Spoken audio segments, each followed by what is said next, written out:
pesquisador, caixarense, da terra, e ele tem um trabalho magnífico. A gente sabe muito bem o trabalho social dele, né? O Grupo Atitude, famosíssimo. É uma pessoa que fomenta a cultura aqui em Caiçara, a leitura, o conhecimento. Então eu quero que a gente o receba com a salva de palmas. Obrigado.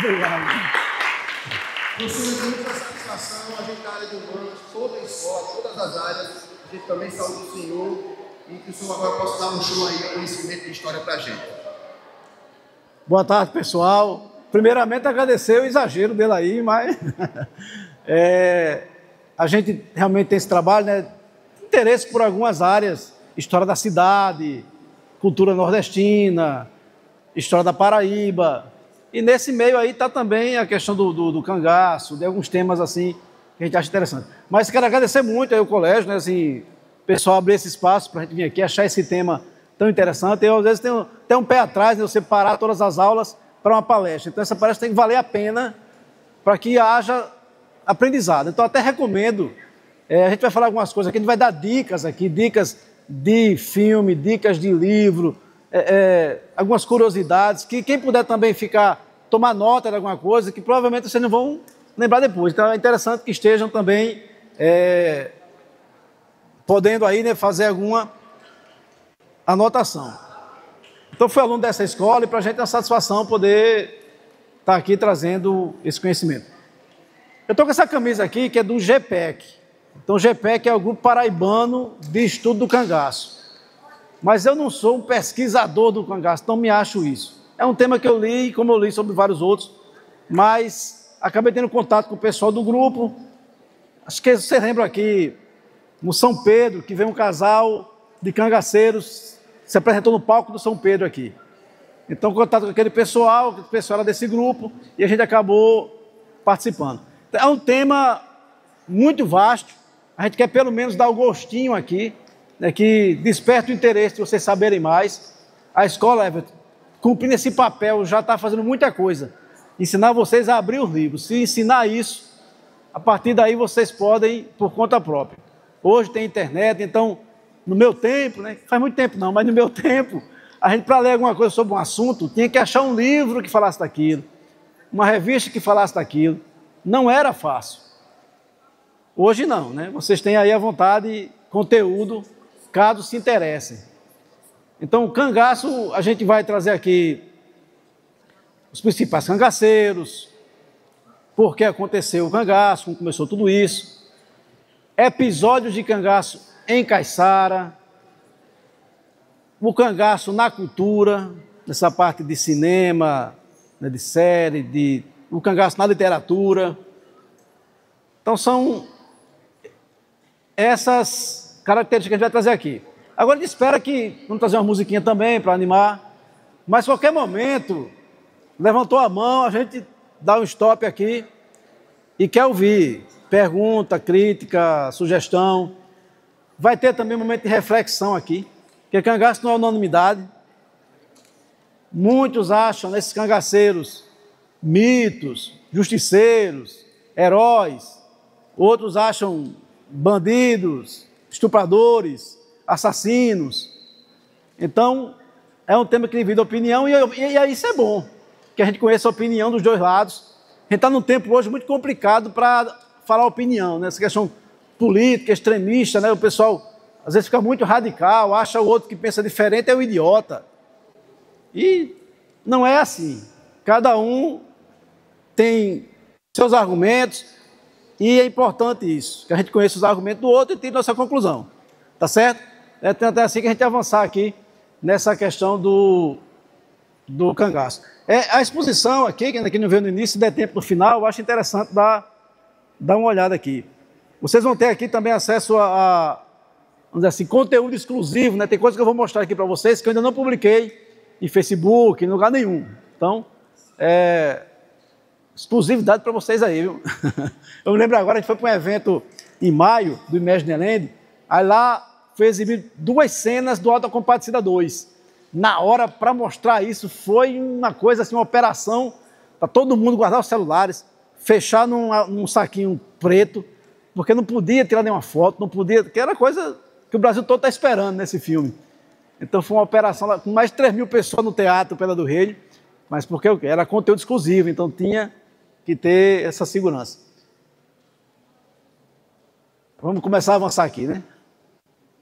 Então isso aí, gente, a gente teve esse final, por coincidência, quando me convidaram para estar aqui hoje, semana passada, eu já estava inscrito para ir para o Cariri Cangaço. Então, Cariri Cangaço é um evento que acontece 2 vezes por ano no Nordeste, sempre em alguma cidade que tem alguma história relativa ao cangaço, e reúne pesquisadores, interessados, escritores, estudiosos. Então, no Cariri Cangaço tem palestras, feira de livros sobre o cangaço, tem mesas de discussão, tem exposição, parte cultural.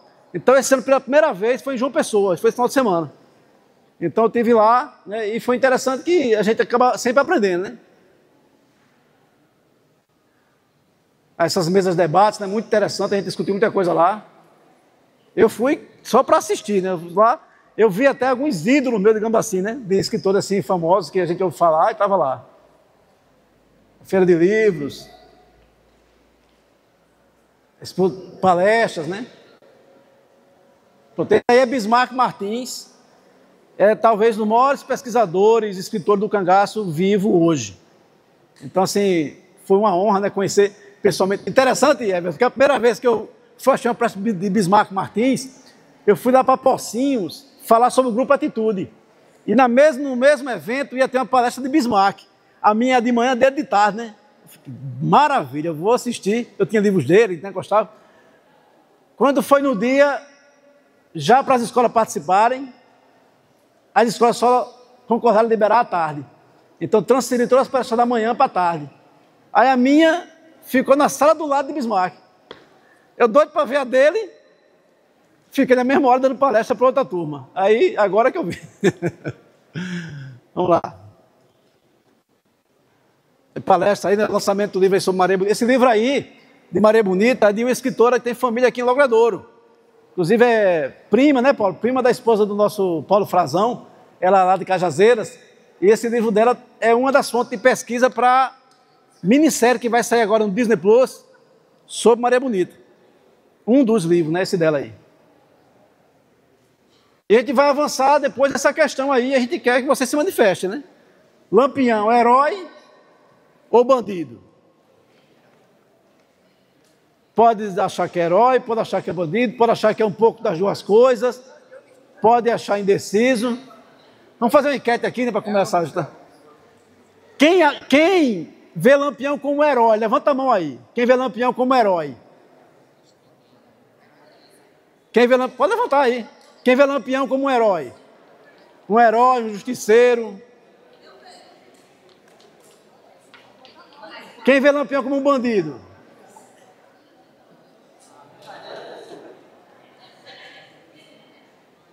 Está mais ou menos empatado e 80% está indeciso. Vamos lá. Então, o cangaço, no momento, está muito em evidência. O cangaço está na moda para fazer história. Então, a escola de samba campeã do Carnaval Carioca do ano passado, a Imperatriz Leopoldinense, né, homenageou quem? Lampião. Trouxe, inclusive, a filha dele, né, Expedita, que está aí, está viva, lá no Carnaval, e foi a campeã do Carnaval. Na verdade, a história do desfile não foi só em cima da história do Lampião, foi mais em cima do cordel. Pode passar. Esse cordel aí, ó. Chegada de Lampião no inferno. Então essa aí foi a principal inspiração para o desfile da Imperatriz do ano passado. A Mancha Verde em São Paulo homenageou também o cangaço, destacando outra coisa, o chachado, né, que é a dança que é uma das mais bacanas da cultura nordestina e teve origem com os cangaceiros. Ficou em segundo lugar lá. E na mídia não falta referência. Nos últimos anos aí, cangaço está na moda, né? Então, cangaço novo nessa minissérie aí, acho que muita gente assistiu aí, né? Tá a segunda temporada aí já para sair. E ela é baseada na vida de um cangaceiro real, já digamos assim, um cangaceiro mais moderno, né?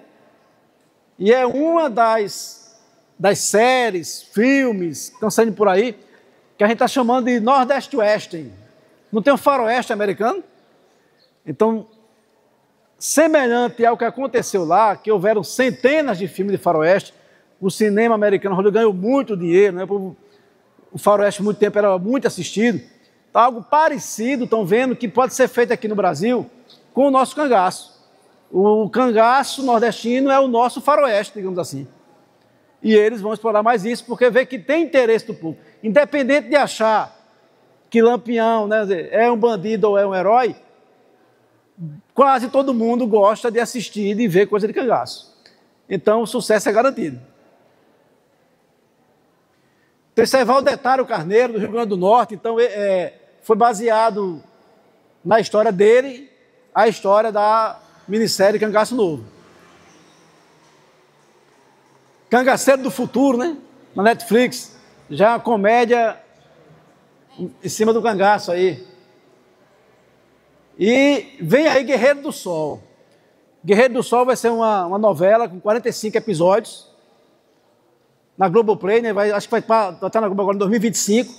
E vai ser em cima, principalmente, desse livro aqui, que é os mais importantes, assim, maior referência, Guerreiro do Sol, de Frederico Pernambucano.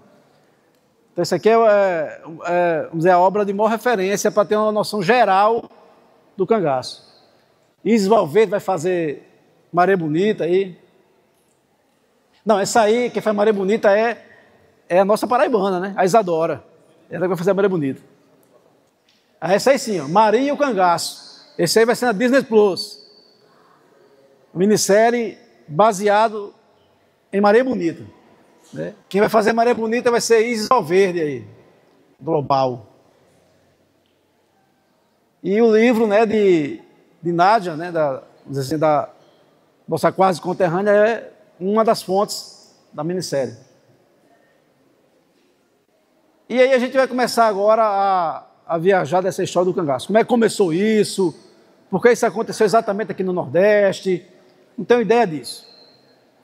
Então, gente, se a gente for pensar, começando do começo, né, a gente vai ter aqui os portugueses chegando para colonizar, massacrando os índios, né, tomando as terras. É assim o começo da colonização. Tempo depois, vamos dizer assim, quando os índios já estavam mais controlados, veio a Sesmaria, distribuiu muita terra, os grandes latifúndios. Então começou o quê? A disputa pela terra. Então, era natural que aquele cara ricão lá, dono de terra, tivesse a sua milícia, como dizíamos hoje, né? Tivesse ali os seus jagunços para proteger sua terra e, às vezes, para tomar a terra do outro também, né? Essa disputa pelo poder, pela terra, esses grupos armados começaram a ser formados já naquele tempo. Não era o cangaço ainda, mas era algo aí do início, né? Mas começou esses grupos armados depois foram ficando, quando foi diminuindo o poder do senhor de terra, esses grupos, alguns ficaram independentes, e aí começaram realmente a agir por conta própria, como cangaceiros. Então é uma das origens aí. A outra coisa também, gente, é que no começo a riqueza do Brasil estava concentrada aqui no Nordeste. Hoje a gente acha normal, né, que a riqueza seja no Rio, São Paulo, mas no século XVI, século XVII, a grande riqueza era a cana-de-açúcar, que era do litoral nordestino. Então, quando começa a cultura do café, a decadência da cana, o eixo da economia vira para a região sudeste. Então o Nordeste vai perdendo poder econômico, vai tendo mais pobreza. Aí junta isso às grandes secas, que sempre foram comuns na região. Então, as secas foram motivo para muita gente partir para tomar o que é do outro. Nesse momento de desespero, enfim, na hora da agonia. Então a seca dos 3 setes, como é chamada, 1777, então essa seca foi arrasadora. E foi exatamente nessa época que começou a surgir os nomes mais conhecidos do cangaço, como Cabeleira, foi tido como o primeiro cangaceiro. A seca de 1887, 88, 89, nesse ciclo, foi terrível. Então as secas levaram também, diante daquela situação de desespero, de fome, alguns recorrerem a isso. Então mais um fator da época, né, que tem a ver com o começo do cangaço. Então vinha nessa disputa pela terra, então a gente tinha, como surgiu a figura do cangaceiro, então o cangaceiro, ele tanto agia independente com o seu grupo, como podia estar a serviço de um dono de terra, de um coiteiro. A gente vai falar daqui a pouco, é bom, esses linguajares, vai ver o que é coiteiro, o que é volante, o que é jagunço, o que é cangaceiro. Certo.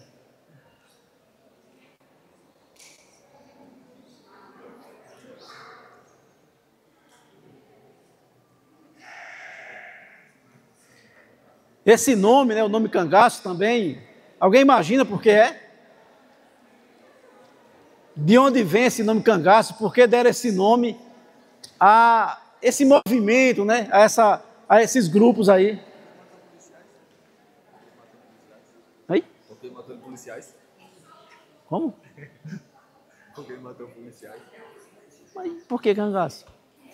O nome, eu estou dizendo por que o nome cangaço? De onde será que vem? Então, quem é da vida do gado, é que tem contato com o pessoal que cria boi, né, existe a canga. Então, a canga é a coisa que bota por cima aqui do pescoço do boi para ele carregar a coisa, para puxar a carroça aqui, ó. Então, os cangaceiros, às vezes, usavam as armas assim, como uma canga. Então, uma das versões é que veio daí, né, que eles carregavam as armas como se fosse uma canga e ele pegou o nome cangaço. Mas não é unanimidade, não. Tem também de achar que cangaço também é resto mortal, um esqueleto velho, é um cangaço. Também tem isso. Pronto, lá mesmo, no Cariri Cangaço, final de semana, tem um escritor lá que já tem uma tese que é em cima de uma origem africana. Então não tem consenso. Mas o mais popular é em relação a essa questão da forma como carregava a arma por cima dos ombros. Também, outra coisa que fez o cangaço acontecer foram alguns movimentos populares que começaram a ter revoltas aqui no Brasil e no Nordeste em particular.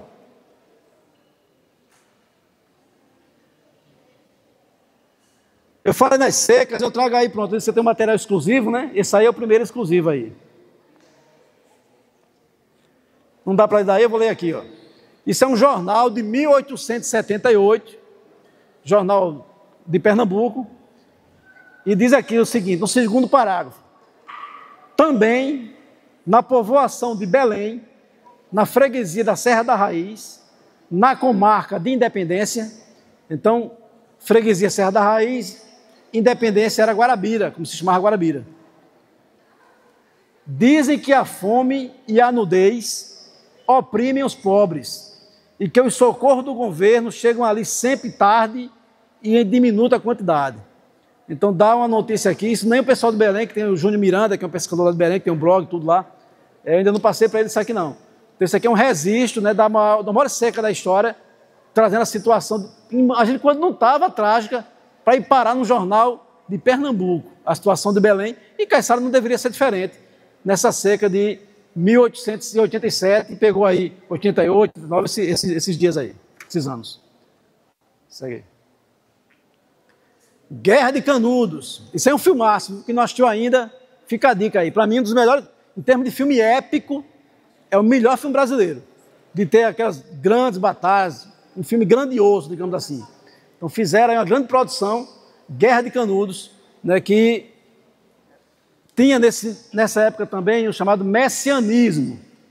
Então, nessa hora da agonia, né, existe aqueles que aparecem como salvadores da pátria, se aproveitam disso na política, e às vezes existe um exagero na questão religiosa. Então, tinha na época o mito do sebastianismo. Isso tudo é coisa de Enem, viu? O sebastianismo era uma crença que vinha de Portugal, que o rei Dom Sebastião, lá de Portugal, que ele foi combater os mouros, né, que eram os muçulmanos na época, e ele morreu para lá. Só que ele era muito querido, e tinha também, na época, essa questão da superstição, daquela religião. Então criou-se um mito parecido com o rei Arthur, que ele ia voltar. Não acharam o corpo dele, então ele ia voltar. Então criou esse mito da volta de Dom Sebastião, chamado sebastianismo. E de Portugal isso acabou puxando para o Brasil também. Então surgiram algumas seitas, alguns beatos pregando a volta de Dom Sebastião. Teve um massacre terrível em relação a isso, em Pedra Bonita, no interior de Pernambuco, que deu origem ao romance Pedra do Reino, de Ariano Suassuna, que foi um suicídio de quase 50 pessoas se jogando da pedra, baseado em um fanático, dizendo que aquele sacrifício,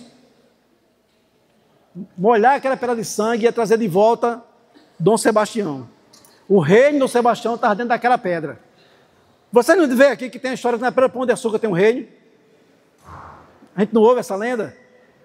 Então essa história de reino dentro de pedra é antigo e está ligado ao sebastianismo. Então, enfim, quando veio a República, muitos estavam ligados ao rei como se fosse uma autoridade divina. O rei tinha esse caráter. Os mais religiosos achavam que o poder do rei era um poder dado por Deus. E quando veio a República, estranharam, não queriam um governo do próprio homem. Então o conselheiro foi nessa linha, disse a se revoltar contra a República, não achar legítimo aquele governo. E criou esse movimento que acabou em um massacre, como desse filme. Então daquele massacre ali, alguns que saíram também viraram cangaceiros. Então os movimentos populares, depois que vem a repressão, eles não acabam de vez, acaba ficando aquela semente que parte dela aflorou no cangaço. Eita, revolta do quebra-quilos, é interessante essa aí. Então essa faz exatamente 150 anos, pessoal, que começou aqui na Paraíba. Então a gente teve várias revoltas no tempo do Império, né? Teve a cabanagem, a sabinada, a balaiada, a guerra dos farrapos. Esses movimentos, ele tinha algum interesse, por exemplo, de derrubar o governo, tornar uma região independente, tinha um líder, fazia tipo uma guerra civil. Mas teve outros movimentos, né, professor Everton, que não são movimentos populares, que foi o povão mesmo ali que se revoltou e foi para a rua e quebrou tudo, enfim. E aí tem o ronco da abelha e tem o quebra-quilos. Na época, o pessoal estava muito revoltado com o governo cobrando muito imposto. Eu vou tentar ser o mais simplista possível aqui. Então já havia indignação. Aí veio essa história de adotar os pesos e as medidas da França. Então a Revolução Francesa, além de ter mudado a forma de governo, né, ter colocado os três poderes, tudo, queria inovar em outras coisas. Então uma das coisas foi implantar um sistema métrico decimal para ser global. Então, todo mundo agora vai ter que usar o metro, o quilo. Então hoje já está normal. Mas naquele tempo as pessoas estavam muito tempo apegadas a usar o quê? A braça, a polegada, né? a onça. São vários tipos de medida baseados na tradição. Aí o que é que vem de uma vez só? Ser obrigado a usar esses pesos, ter que comprar esses pesos, ou então alugar, tem uma casinha da prefeitura para alugar, ter que comprar a balança adequada para esse peso, e criou o imposto de chão. Você para usar o chão da feira, tem que pagar agora o imposto.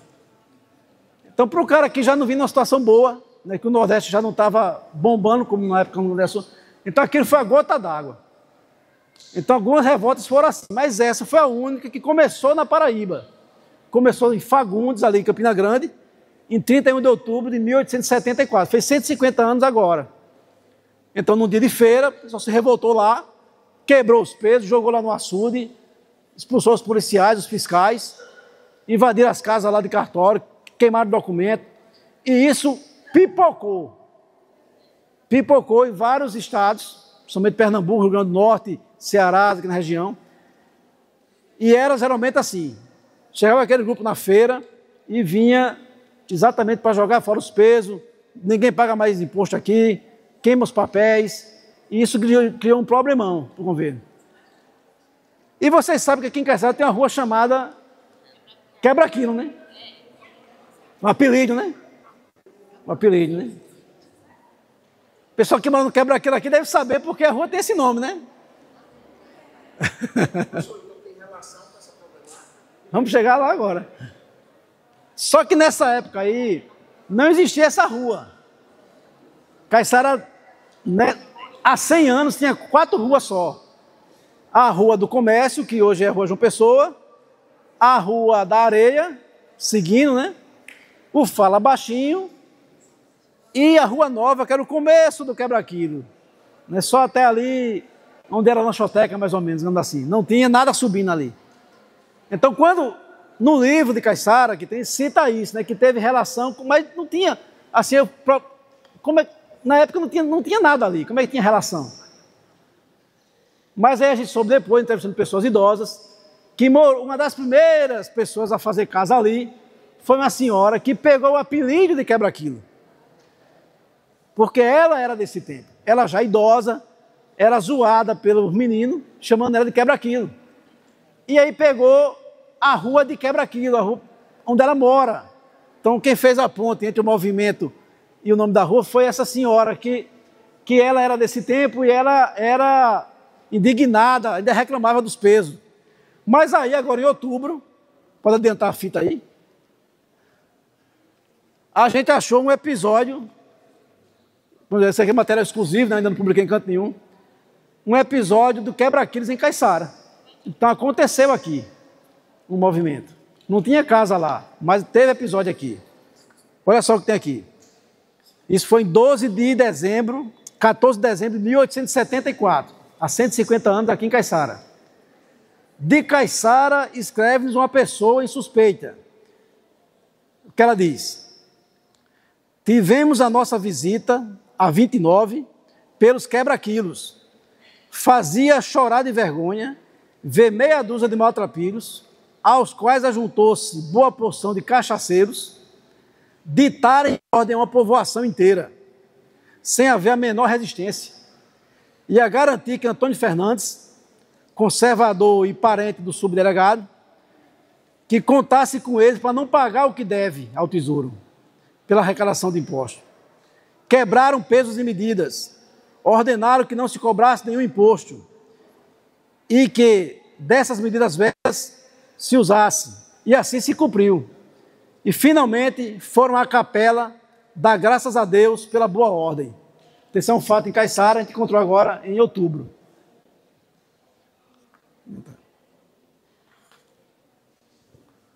Aí quando o quebra-quilo ganhou o outro lado, né? Só tinha o lado direito. Então esse lado esquerdo foi em 97, né? Porque Luiz Alves, quando construiu aí o outro lado do quebra-quilos. E aí a gente chega na questão, então, revoltas populares, as secas, a disputa pela terra, os movimentos messiânicos. Então tudo isso tem a ver de ter chegado nessa questão do cangaço que a gente conhece hoje, né?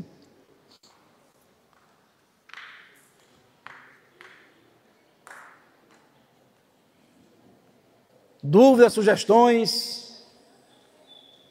se manifeste aí. Não quer perguntar alguma coisa? Pessoal, o que será que levava uma pessoa a ser cangaceiro? Justiça. O que vocês acham que fazia um adolescente? Porque a maioria dos cangaceiros começava assim na idade de vocês. Lampião começou com 17, tudo assim, tudo jovem. Antônio Silvinho, todos começaram com 17, 18 anos. A revolta, né, com a situação. Então a gente está numa época do chamado coronelismo. Então o coronel, que isso aí foi de 1830 que começou a haver a Guarda Nacional. Então o governo passou a dar título para os proprietários de terra para serem uma espécie de colaboradores do governo na questão da segurança. Então dá o título de coronel para aquele fazendeiro e aqueles capanga dele passavam a servir ao governo, digamos assim. Então, os coronéis mandavam e desmandavam. Então, dentro das pequenas cidades, se cometesse um crime e ele quisesse botar a mão em cima para não ser punido, não era. Então era um poder enorme desses coronéis. Então você se vê na situação, por exemplo, né, acontece um fato, o cara mata seu pai. Aquele cara é apadrinhado de um coronel. Não acontece nada com o cara.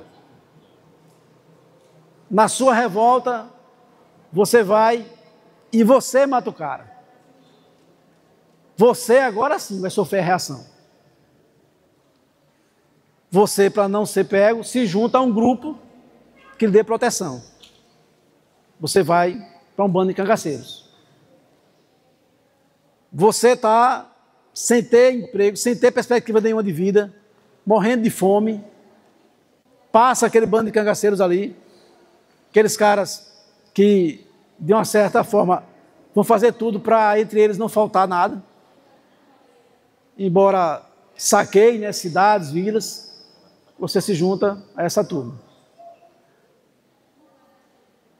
Tem-se uma ideia do cangaceiro romântico, nessa ideia que é antiga, que vem de Robin Hood, digamos assim, né? Tirar dos ricos para dar para os pobres. Então muita gente fica com essa impressão de que o cangaço era assim, e por isso eles eram bandidos mais sociais, né? Faziam uma distribuição de renda, digamos assim, né? Mas esses casos, pelas pesquisas, são menores. A maior parte dos casos, porque você pensa assim, esse cara que está lá injustiçado, se juntou bando de cangaceiro.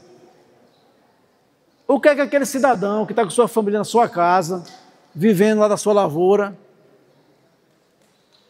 tem culpa nisso, para chegar àquele grupo, tomar o que ele tem, às vezes estuprar sua filha, se ele reagir, matar ele.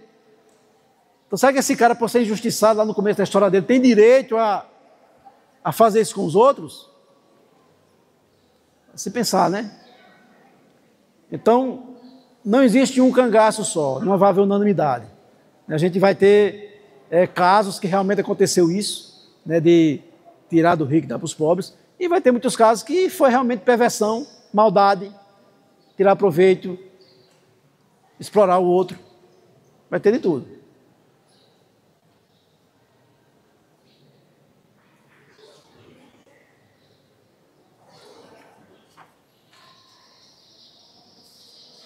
Pode passar. Não, essa anterior. Anterior. Pronto, os coiteiros. Então tem esse vocabulário da época, né? Então, o cangaço, a gente viu o que é que significa cangaço, então, aqueles grupos armados que agiam de forma independente ou a serviço de um coronel. O cangaceiro, para combater o cangaceiro, foram surgindo o quê? As volantes. Então, as volantes eram grupos de policiais que foram formados para combater aquele tipo de criminoso. Nessa época nem era chamado de cangaceiro, o nome cangaço ele veio aparecer já no século XX. O cangaço existe desde o final do século XVIII. Era banditismo social, eram assassinos, eram acelerados, facínoras. O nome cangaceiro surgiu depois. Enfim, então tinha a volante. Então a volante foi formada exatamente para poder combater o cangaço. Eram os policiais. Nas volantes, eles também faziam o quê? Traziam pessoas da região e contratavam. Por quê? Se você pega, Everton, alguns policiais estão lá na capital, para eles ir para dentro da caatinga, né, que é a vegetação onde impera no sertão nordestino, onde o cangaço vive. Então, eles vão ter muito mais vantagem, porque já conhecem a região, eles são habilidosos, eles estão preparados, estão com a roupa adequada. Tanto é que o policial passou a ter uma roupa parecida. E passou a contratar pessoas de lá para se juntar ao policial. Então, os contratados foram muito importantes, junto dos policiais, para combater os cangaceiros. Então, jagunço, o que é jagunço? Jagunço é aquele capanga do coronel. Ele está a serviço do coronel. Volante é o policial, só para entender. Coiteiro é aquele coronel que apoia o cangaço. Então o Lampião tinha uma rede grande, esse cangaceiro tinha uma rede grande de coronéis que dava comida, agradava ele, para, se precisasse, usar o serviço dele contra outro até. Então havia os coiteiros, as volantes, os jagunços, os cangaceiros, essa turma toda aí. Os 10 de ouro da Polícia Militar. Então essa foi uma palestra, pronto, sexta-feira, lá em João Pessoa, à tarde da sexta-feira, lá no Caricangaço, foi com pesquisadores militares de 4 estados. Então tinha lá um major da Bahia, um tenente-coronel do Rio Grande do Norte, outro aqui da Paraíba e um de Pernambuco. Esses 4 militares, pesquisadores, trouxeram como foi a ação da volante no estado deles. A história do outro lado, né? Do outro lado, não do cangaço, mas daqueles que estavam combatendo o cangaço. Daqueles que foram arriscar sua vida para tentar proteger os cidadãos daquele grupo. Então, esses aí, né, são, talvez, né, dependendo do ponto de vista, quem devesse também ser admirado, né? Os caras aí que encabeçaram a luta contra o cangaço. Tem até um ali que é Charameu, ó. Joselino ali. Achei ótimo. Pode passar. E aí a gente entra agora na... Quem foram os grandes cangaceiros? Os mais famosos, mais falados. Então, esse é tido como o primeiro cangaceiro, o Cabeleira. Devido ao cabelo dele, né, ele era José Gomes, eu acho mais a cabeleira grande e loura, né, por essa cabeleira. Então, lá em 1700 e cocada. Então, ele ficou conhecido porque virou um romance da literatura brasileira. É o único cangaceiro que tem um livro na literatura, entre os clássicos da literatura, sobre ele. Né, a gente tem Antônio Silvino é citado em algum livro de Jardim do Rego, mas esse aí, em cima da história dele, né, o Cabeleira de Franco e Távora, traz uma história bem interessante. E ele Cabeleira foi preso e foi enforcado no final do século XVIII, 1790 e pouco. Pode seguir. Aí vem o Jesuíno Brilhante, Patu. Então, Cabeleira era interior de Pernambuco. Cabeleira no interior de Pernambuco, no agreste pernambucano. Jesuíno Brilhante, ele Patu, aqui no Rio Grande do Norte. Então, Jesuíno vem de uma rixa de família entre os Brilhantes e os Limões. Então, essa rixa também era comum nessa época. Matavam uma família lá, outro matava cá, e isso durava gerações. Então, aconteceu uma discussão por causa de umas cabras, que acabou assassinando um parente de Jesuíno, e aqui acabou levando o Jesuíno a entrar pelo cangaço. E esse é tido como cangaceiro romântico, né, que tem episódio que na época dessas secas, como a ambição e a corrupção é terrível, né? Você imagina uma seca dessa, como mostrou o caso aqui de Belém, o pessoal ainda desviar produto que vinha para os flagelados. Favorecer mais umas famílias do que outras. Então, Jesuíno saqueou carregamento de produtos para distribuir da forma que ele achava mais justa. Teve uma grande operação que ele tirou os parentes da cadeia de Pombal. E ele vivia mais escondido num lugar muito interessante. Pode passar aí. Então, esse é outro livro. Essa autora aí, né, ela estava lá. Inclusive, o próximo cara de cangaço vai ser lá em Patu, Rio Grande do Norte, na terra dele. Isso aí, ó, é a Casa de Pedra de Umarizal. Umarizal é uma cidade lá também no interior, perto de Patu. Essa, gente, é a maior caverna, a caverna que tem o maior salão interno, vamos dizer assim, a maior abertura, né, por dentro, com aquelas estalactites, né, que você vê no desenho. É lá. Então, isso foi uma discussão que a gente fez para lá, e era o principal esconderijo de Jesuíno Brilhante, era exatamente lá, na Casa de Pedra, lá de Umarizal. E aí Jesuíno acabou morrendo em Brejo do Cruz, Belém de Brejo do Cruz, na cidade de Zé Ramalho, numa emboscada, ele foi assassinado. Tem um filme, está no YouTube, o filme Jesuíno Brilhante mesmo, interessante quem quiser assistir. E aí avançando, então Jesuíno, já pegando aí ainda no tempo do Império, mas no século XIX, né? 1800 e pouco. E aí a gente entra nos anos 1900 com o Senhor Pereira. Então o Senhor Pereira ele começa no cangaço em 1907, né, forma um grupo. E interessante que o Senhor Pereira foi famoso também, porque no grupo dele entrou um tal de Lampião. Então o Senhor Pereira era o chefe de Lampião, digamos assim. De 1917 a 1922, Lampião estava no grupo de Senhor Pereira. Senhor Pereira deixou o cangaço em 26, a pedido do padre Cícero, e morreu em Minas Gerais, na década de 70, né, saiu dessa vida e foi viver de outra forma, e viveu muito. Né? Porque os cangaceiros, nessa época aí, chegar a 40 anos já era uma vitória. E a gente chega num cangaceiro que eu acho mais interessante para nós aqui da região. Antônio Silvino. Então, Antônio Silvino é lá de Afogado de Ingazeira, Pernambuco.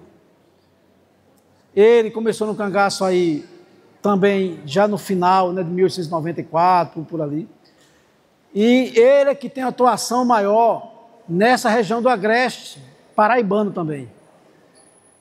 Então, se a gente voltasse no tempo para Caiçara, há 120 anos, digamos assim, o povo vivia com medo de Antônio Silvino. Ele era o rei do cangaço antes de Lampião. E reinou até mais tempo que Lampião, digamos assim. Então, Antônio Silvino acabou sendo preso em 1914, foi ferido na fuga e foi preso. E a gente vai falar mais dele daqui a pouco, porque ele passou por Caiçara. Então, sabe o que eu falei no começo? Será que teve episódio de cangaço em Caiçara? Teve, vamos trazer já já. E foi com ele o mais interessante, digamos assim, né?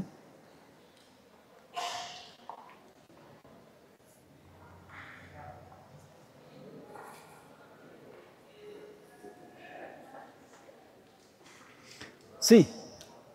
Esse é o livro mais interessante dele, que eu acho, que é muito difícil pesquisar cangaceiro, gente, porque os cordelistas romantizaram muito a história desse pessoal.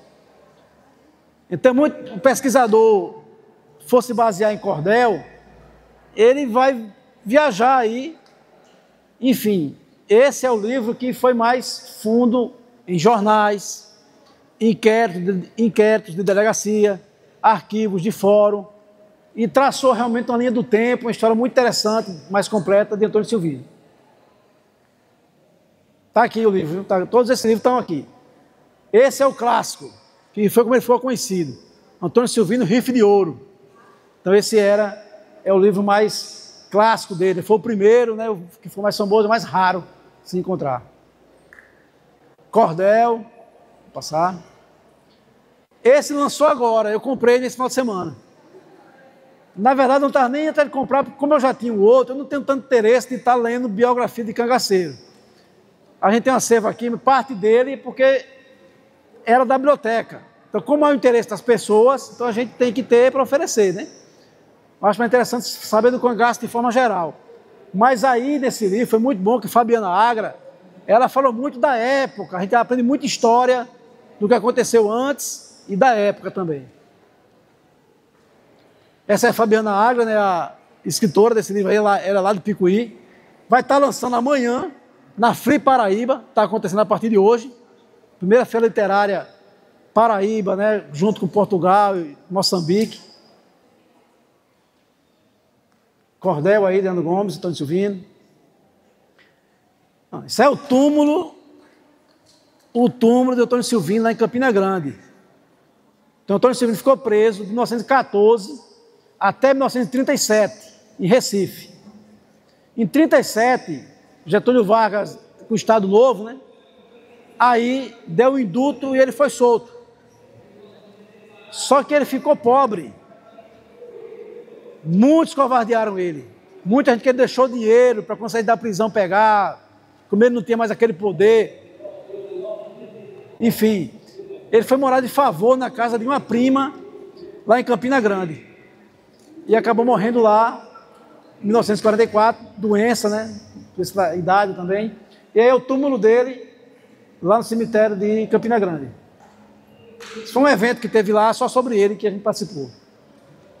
E aí é o local onde seria a casa da prima dele, onde ele teria morrido aí em Campina Grande. E aí chega no bambambam da história, né? O tal do Lampião. Então Lampião, né? Virgulino Ferreira da Silva, né? Família de vários irmãos, vivia da agricultura, um cara que, vamos dizer assim, estava na linha, foi alfabetizado em casa, aprendeu a ler. O pai dele também fazia comércio, não era uma família assim tão pobre, digamos assim, como essas que eu falei aqui.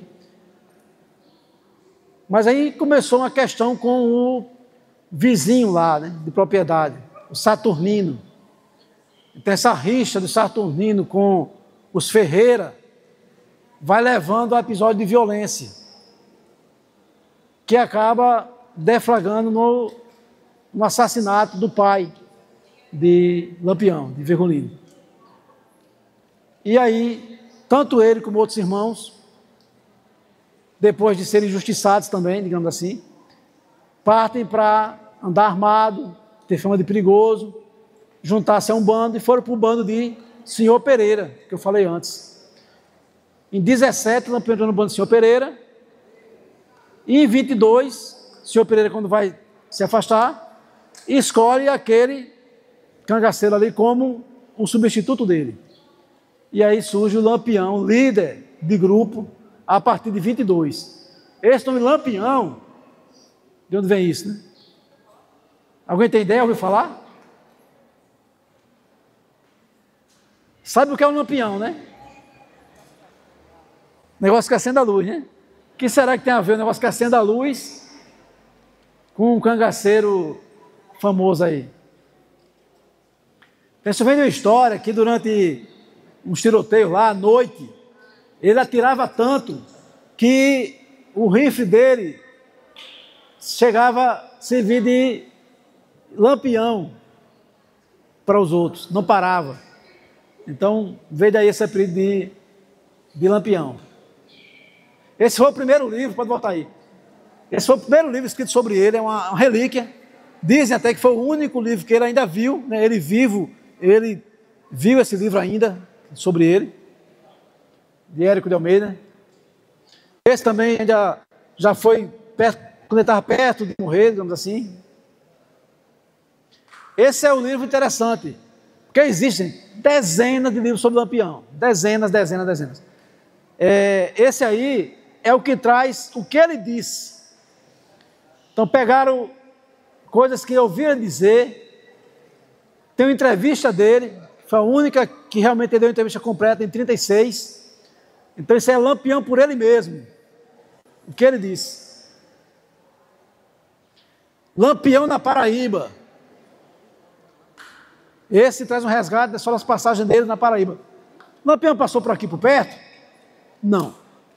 A área de atuação do Lampião era mais no sertão. Então quem circulou mais para dentro do estado, mais para esse lado aqui, foi Antônio Silvinho.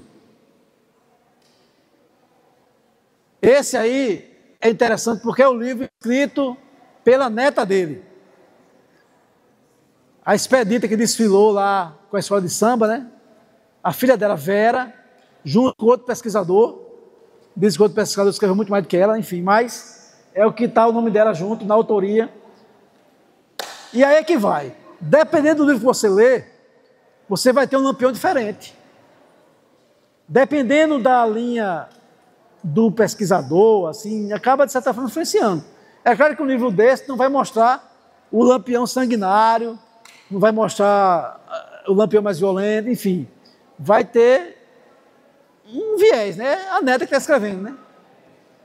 A gente vê os contrapontos. Há 100 anos acontecia o maior ataque de Lampião a uma cidade que foi a Sousa. Então faz 100 anos agora que o bando Lampião atacou a cidade de Sousa, que eles não atacavam a cidade grande, né, que era muito arriscado. Então até que depois ele acabou quebrando a cara em uma, né, mas nessa aí, por uma questão política ali, ele acabou sendo orientado a invadir a cidade, junto com o Chico Pereira, que é outro cangaceiro também. Faz 100 anos isso aí. E outro, o que é que Lampião tem a ver com Caiçara, né? Interessante isso aí, ó. Porque um tiroteio chamava de fogo. Então, o fogo de Caiçara, esse aí, né, foi um dos maiores ataques, maiores tiroteios da história do Lampião. Foi exatamente num lugar chamado Caiçara, lá em Pernambuco. O fogo de Caiçara.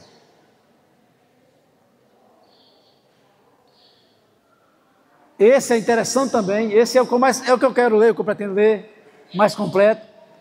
Frederico Pernambucano é um escritor que eu prezo muito. É o que escreveu aquele Guerreiro do Sol também. Lampião e Padre Cícero, um debate inteligente.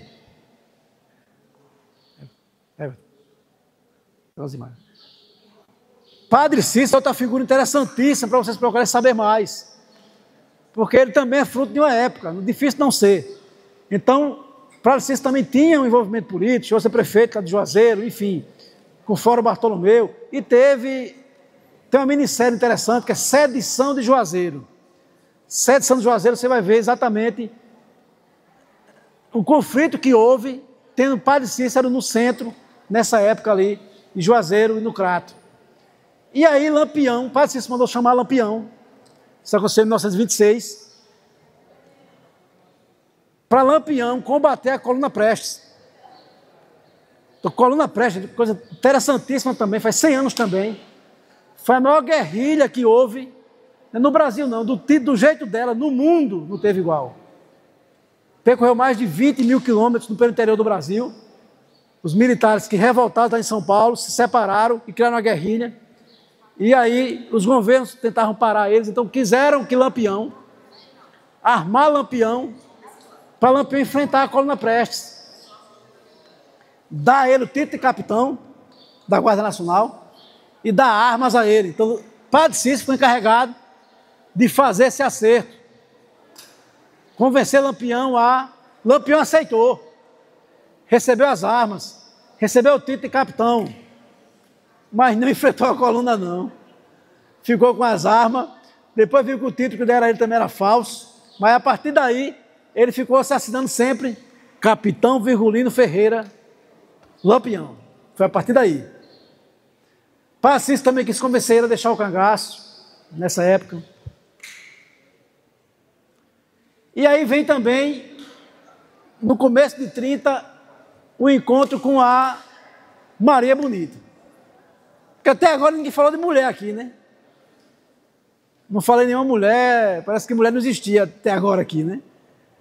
Então Maria Bonita é a primeira mulher a entrar para o cangaço, a fazer parte de um grupo. Como ele era a autoridade que tinha, então ele trouxe, os outros tiveram que engolir, né? Vão ter que engolir, ela vai ficar comigo aqui no grupo e pronto. Então ela já tinha tido um casamento anterior. Essa Maria Bonita surgiu depois. Ela era Maria de Ideia, depois ficou sendo Maria do Capitão. Para o capitão era Santinha, mas passa a ser a mulher cangaço. E a partir daí outras mulheres também vão entrando. Outros cangaceiros também passam a ter mulher no grupo. E isso enfraquece o grupo, em parte, porque eles passam a ter mais, precisar de ter mais cuidado, né, com a proteção também das mulheres. Então, começou a ter essas mulheres que então tem uma parte de mulheres no cangaço, que é bem interessante também essa história. Pode seguir. Isso é Lampião em quadrinhos, pode passar. Guerra de Princesa, 1930. É o pessoal aqui, acho que do primeiro ano, né, que a gente teve lá com o Silva, falou sobre isso. Então a Paraíba entrou em guerra, o governo contra os coronéis, Coronel Zé Pereira principalmente, e Zé Pereira, para combater o governo, recrutou muito jagunço e muito cangaceiro. Ele juntou 2.000 homens para combater a polícia do Estado. E a polícia tinha 850 soldados. Então foi um grande conflito aí, a Guerra da Princesa, que envolveu também cangaço. E que terminou com a morte de uma pessoa, né? Esse documentário, pessoal, uma dica top aí, para quem ficar por dentro disso aí. O melhor conteúdo que eu já vi. Princesa do Sertão. Tem no YouTube. Recomendo demais. Trouxe essa curiosidade aí, ó. Esse rapaz aí, com essa cartucheira, foi o primeiro japonês que tem conhecimento que veio para Paraíba. Ele era de Pernambuco, estava servindo lá os primos de João Pessoa, que era inimigo de João Pessoa daqui, e ele veio ser o contador de Zé Pereira, no tempo da guerra. Ele era matemático. Então toda a parte do dinheiro era para a mão dele, né? Então ele também se protegia, né? Andava que nem cangaceiro. Isso é Eiji Kumamoto. E ele é pai de um conhecido nosso. Pode passar aí. Dr. Gilson Kumamoto. Então o Dr. Gilson é filho de Eiji Kumamoto, que era o tesoureiro de Zé Pereira. Isso é a área, né, que Lampião atuava aí no Nordeste. Ó. Essa parte mais escura aí era onde ele circulou. Esse livro aí do Bismarck, né, Martins, que eu falei lá, é um levantamento dos cangaceiros de Lampião. Uma lista, pesquisou dezenas de cangaceiros aí. E a derrota de Lampião Grande, que foi lá em Mossoró. Mossoró foi onde Lampião, vamos dizer, deu ruim para ele, vamos dizer assim, né? Porque se prepararam, o pessoal não fugiu, ao contrário, se entrincheirou para emboscar o grupo dele. E aí acabou realmente morrendo vários cangaceiros, inclusive o Jararaca, que é muito famoso. E foi a maior derrota de Lampião, foi em Mossoró. Mossoró hoje tem um São João que só perto para o São João de Campina Grande e para o de Caruaru. E no São João de Mossoró, que é Mossoró Cidade Junina, sempre tem encenação do espetáculo chamado Chuva de Bala. Esse espetáculo, eles fazem teatro, esse episódio aí, né, a cidade que derrotou Lampião. Porque a partir daí o grupo ficou menor, a partir daí nunca mais Lampião tem as mesmas forças. Tem um Lampião antes e outro depois de Mossoró. E aí a gente chega em Angico, 38, que é a emboscada onde é assassinado Lampião, Maria Bonita e vários cangaceiros. A Gruta do Angico, lá em Sergipe, né, foi onde aconteceu essa emboscada. Ele foi dedurado, né, por um coiteiro, digamos assim, e amanheceu o dia, durante a madrugada eles cercaram, né, e assim que amanheceu o dia, que eles foram acordando, saindo lá das suas tendas, foram sendo massacrados aí, o bando de Lampião chegou ao fim. E aí essa foto, as cabeças de Lampião, de alguns cangaceiros, foram levadas em exposição para várias feiras. Era um troféu, né? Mostrar ali que acabou com o mito. Pessoal, agora a gente vai entrar em fatos de Caiçara. Peço pessoal que fique mais um pouco, porque esse fato de Caiçara não é todo dia que você toma conhecimento do que aconteceu aqui em Caiçara na época do cangaço. Esse aí é tido como o último grande cangaceiro, que é Curisco, que era do grupo, sobreviveu e veio a ser assassinado em 1940.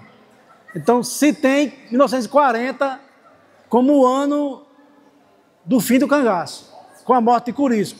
Isso é para ter um marco, né? Claro que não, acabou-se exatamente... Não, apareceu, ainda havia cangaceiro circulando. Mas a modernidade, o trem, enfim, várias coisas que foram se modernizando, ficou mais difícil. Porque uma coisa que fez os cangaceiros, por exemplo, ser mais pegues, é porque houve um acordo com os governos. Porque, por exemplo, o cangaceiro fazia um ataque aqui na Paraíba, perto da fronteira com o Rio Grande do Norte. Aí corria para o Rio Grande do Norte. A polícia daqui não podia entrar lá, que já era outro estado. Eles se aproveitavam disso. Então, quando houve um pacto, em 1936, para que as polícias de um estado pudessem entrar no outro, ficou mais difícil para os cangaceiros.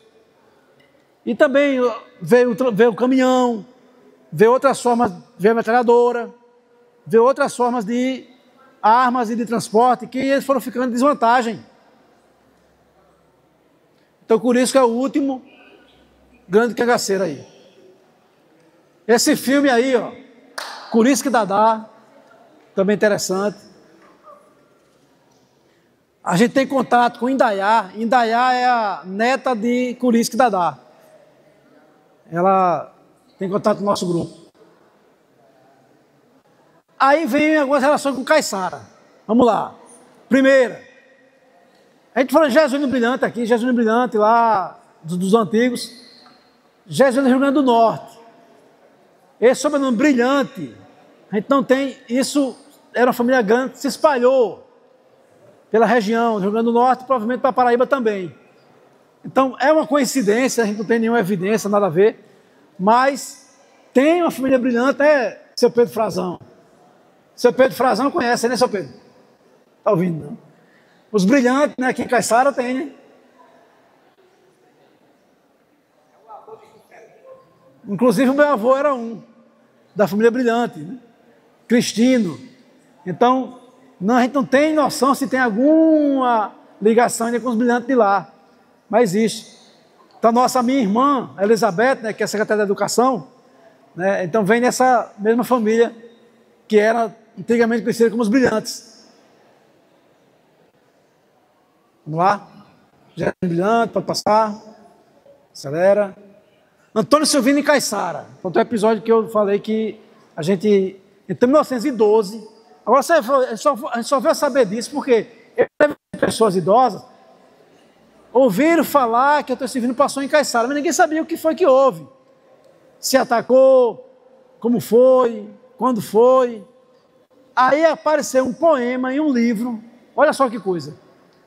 O cara que era uma criança na época, que Antônio Silvino colocou no colo, enquanto o pai dele ia atrás de dinheiro, para Antônio Silvino não saquear Caiçara, ele, idoso, escreveu a memória dele em poesia e morreu sem publicar. Os filhos dele, lá em Recife, publicaram esse livro com as poesias do pai. E tem uma poesia chamada Antônio Silvino, que é, na verdade, uma descrição, uma narração do que aconteceu aqui em Caiçara. Você acredita? A gente vai achar isso em 2011, por uma coincidência. Então o que a gente sabe? Ele veio para o Logradouro, já tinha estação de trem, né? Cortou o telégrafo no Logradouro, eram 12 homens, geralmente o grupo, ele mais 12. Cortaram o telégrafo, entraram pela rua ali da areia, pararam em frente à igreja, embandeiraram o rifle. Embandeirar o rifle é botar uma bandeirinha mesmo assim nele em pé, que dava a indicação de que não ia atacar. E Antônio Silvino foi para a casa de Joaquim Carneiro, aquela casa vizinha à igreja, aquele casarão, junto do igreja. E ali ele pediu um certo valor, acho que foi 2.000 contos de réis. Se arranjasse aquele valor, ele não atacava Caiçara. Então ele ficou com o neto de Joaquim Carneiro no colo, e Antônio Carneiro, irmão desse Francisco Carneiro, tem o nome aí, né, em rua e tudo, foi arrecadar o dinheiro com os fazendeiros, com os comerciantes, para ele não atacar Caiçara. E conseguiu o dinheiro e ele foi embora. Então essa foi a passagem servindo para o Caiçara. Pode passar. Isso está nesse livro aí, ó. Esse aí é o menininho que ficou no colo de Silvino. Esse é o poema, o começo do poema. Essa foto, né, que a gente conseguiu, inclusive tem um quadro dela lá na secretaria, né? Mais ou menos a igreja, como era na época que ele passou aqui.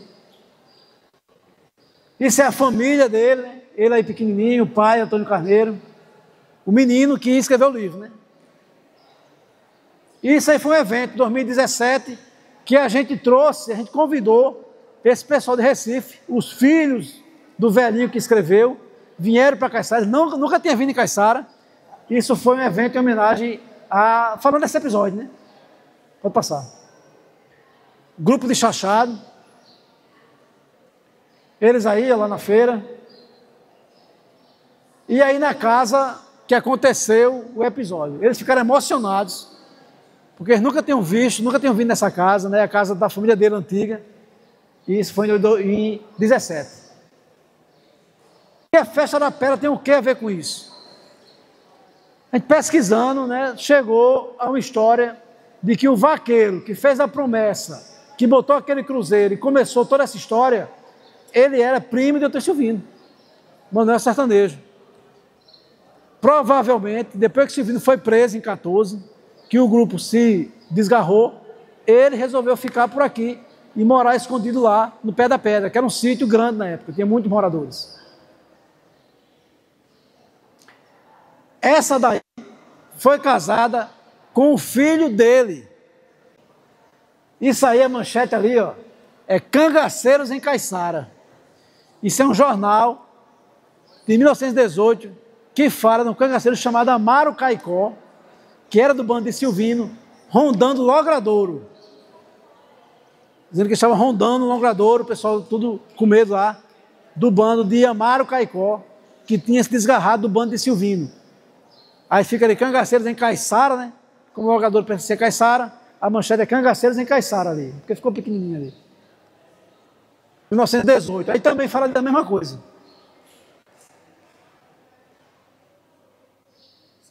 Vai passar. E aí fala em 1919 também, que tem inúmeros grupos circulando na região de Caiçara. E aí, o último episódio que a gente tem em Caiçara, que aí é curioso, é um caso, estava preso aqui um cangaceiro chamado Manuel Anselmo. E ele devia ser transferido para Araruna. Vazou a informação de que havia um combinado para os policiais matarem ele no caminho. Nolima, que era o prefeito de Caiçara, soube disso, chamou a guarnição que ia levar ele. Só, olha, se esse homem, eu prometi entregar esse homem lá em Araruna, sã e salvo. Se algo acontecer com eles, vocês vão pagar caro. Então, com medo da retaliação de Nolima, eles não fizeram nada com o Manuel Anselmo. Manuel Anselmo depois fugiu de Araruna. Chegou um boato que Manuel Anselmo ia atacar a Caiçara. Chamou os homens ali para a casa de Nolima, que era a casa antes da de Gleides, casa de Beto Queiroz ali. As mulheres ficaram rezando na igreja. O medo terrível, que naquele dia Manuel Anselmo atacaria Caiçara. Até que veio um mensageiro dizer que era mentira, que Manuel Anselmo sabia que devia a vida dele a Nolima, e ele não atacaria Caiçara.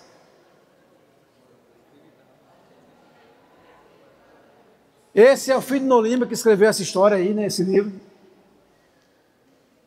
E aí, a última vez que os cangaceiros vêm em Caiçara, né? No São Pedro de 22 aí.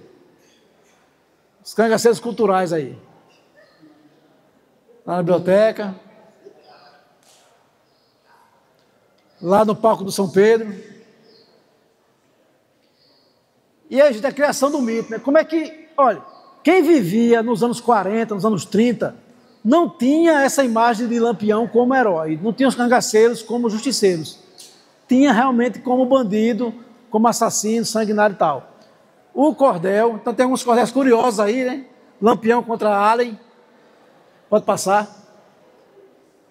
O encontro de Lampião com Silvino no inferno, que eles nunca se encontraram, né? Lampião e Silvino nunca se encontraram. O tempo que Lampião atuou, Silvino estava preso.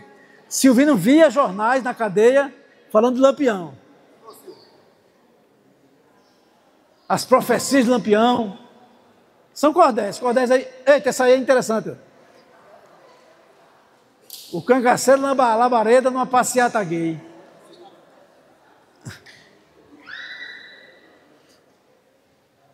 O cangaceiro do futuro e o jumento espacial. Lampião chegou no baile e fez todo mundo dançar nu. Isso foi real. Aí é que fica, gente, essa reflexão no final. A gente quer levar isso aí. A gente acha isso uma coisa engraçada, de valentia. Então criou essa imagem, porque a gente tem na gente, às vezes, essa vontade de admirar o vilão. Então, essa vertente, né, do Lampião heróico, vilão, hoje uma cidade se orgulha, né? Lampião passou aqui, é um orgulho para a cidade. Quem danado ia querer que Lampião passasse lá naquele tempo? Então existe as reviravoltas que a história dá, e cada coisa no seu tempo vai tendo uma interpretação, né? Esse filme aí, O Cangaceiro, de 53, foi um dos que fez essa mudança, né? Fez aí com que começou o pessoal a achar Lampião mais heróico. E esse rapaz aí, ó, super fã do Lampião, Luiz Gonzaga. Então Luiz Gonzaga também ajudou muito a popularizar essa imagem do Lampião heróico, justiceiro, mitológico. Quando ele passou a se vestir de cangaceiro e trouxe o chachado, que aí sim, uma herança inegável dos cangaceiros para a gente foi o chachado, que era a dança dele, que esse chachado, o nome chachado é da batida do chinelo no chão. Então isso realmente foi uma dança dos cangaceiros e virou realmente uma dança bacana da cultura nordestina. Lampião nomeou Marinês a rainha do chachado, né? E popularizou o chachado, que era dos cangaceiros. E aí até o Walt Disney, né? O Walt Disney, se aproveitando da fama do Lampião, tá aí, ó, o tio Patinhas, cangaceiro. Pode passar. Zé Carioca, cangaceiro. Esse livro também ajudou a popularizar muito. Vou avançar. E essa minissérie da Globo, em 82, ficou a imagem mais forte de Lampião, foi essa aí. Tânia Alves, Maria Bonita, Nelson Ferreira como Lampião. Então, é um clássico aí.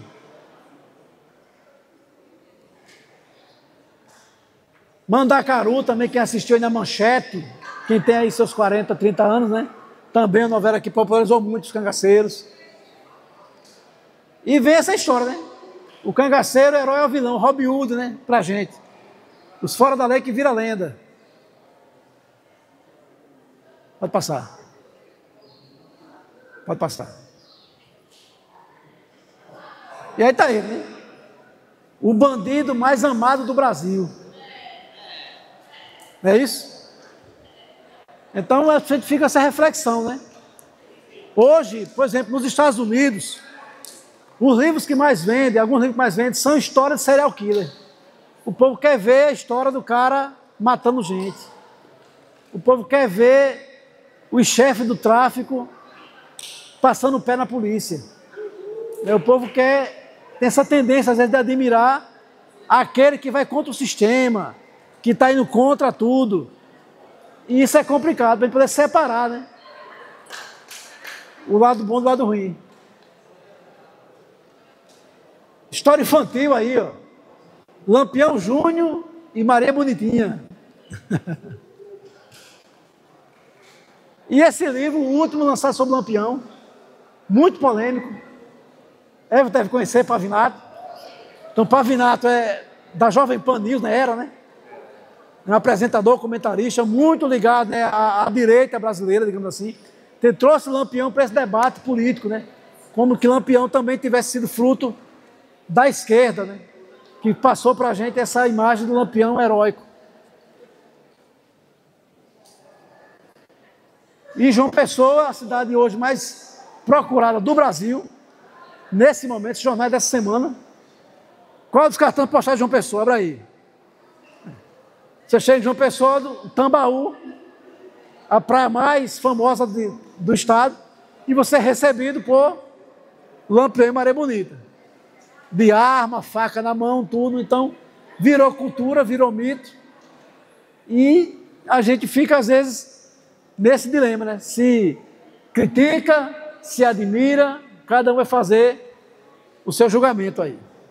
Mas isso é um sucesso lá, né? Pode parar aí, tá bom.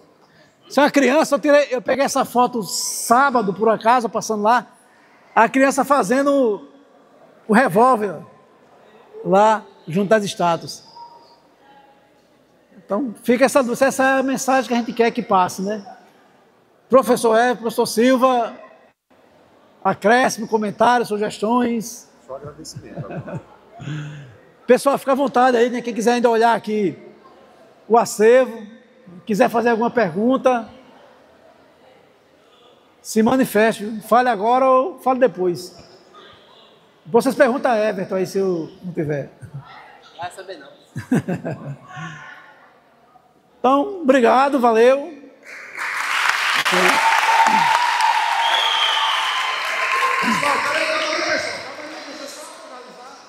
E o professor Juscelino, muito obrigado. Sinta-se abraçado pela escola. Nossa. Assim, é uma parceria.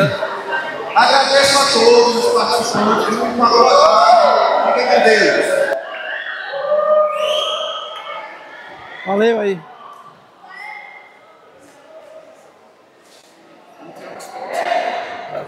Pede para acender lá agora, para eu tirar foto aqui dele. Vamos sim.